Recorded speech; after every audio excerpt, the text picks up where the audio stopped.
Let's get straight to the point. Ripple's CTO, David Schwartz, has made it clear.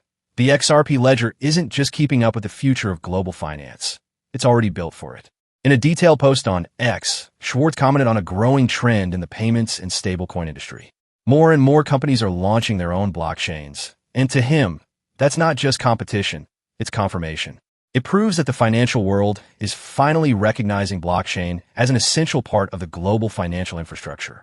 But here's where Schwartz draws the line between hype and reality.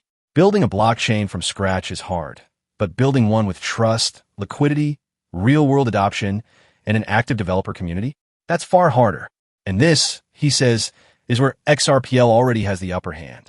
Ripple has been working toward this vision for more than 13 years, refining XRPL with consistent upgrades and improvements, long before blockchain became a buzzword in mainstream finance. One of the biggest differences Schwartz highlights is governance. Many newer blockchains rely on permission validators. In other words, control is in the hands of a few entities or even a single organization. That's great for centralization and compliance, but not so great for global reach or network resilience. XRPL, on the other hand, is public and permissionless by default. That means anyone can participate, and the system isn't bottlenecked by a single controlling group.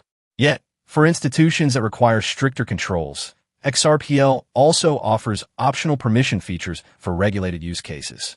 Schwartz also pointed to XRPL's efficiency. Unlike many blockchains, it doesn't use a separate gas token for transaction fees. Everything runs on XRP itself, making fees both low and predictable. Plus, XRP isn't just for paying fees. It also works as a bridge asset for cross-border payments, making it more functional in real-world financial applications. Interestingly, Schwartz notes that some of XRPL's core features are now being copied by newer chains. Things like deterministic finality, meaning transactions are final and irreversible almost instantly.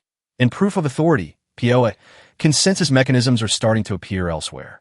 To him, this is proof that the broader industry is realizing the importance of predictable and reliable settlement, especially for financial use cases. What's next for XRPL? Schwartz envisions upgrades that will make it more programmable, expand liquidity, and add compliance-ready tools for institutional players.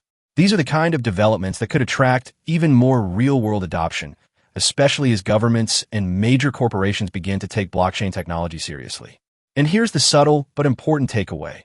While some in the industry are still busy launching new chains and figuring out the basics, XRPL has already been in operation for over a decade, solving problems those new chains haven't even faced yet. In other words, the network isn't preparing for the future, it's already living in it. Schwartz even ended his post with an open invitation to new blockchain builders, saying, "Welcome to the party." That choice of words says a lot. The party is the growing blockchain economy, and Ripple sees itself not as an outsider, but as one of the hosts. The tone is confident, almost as if to say, "We've been here building this long before you realized it mattered."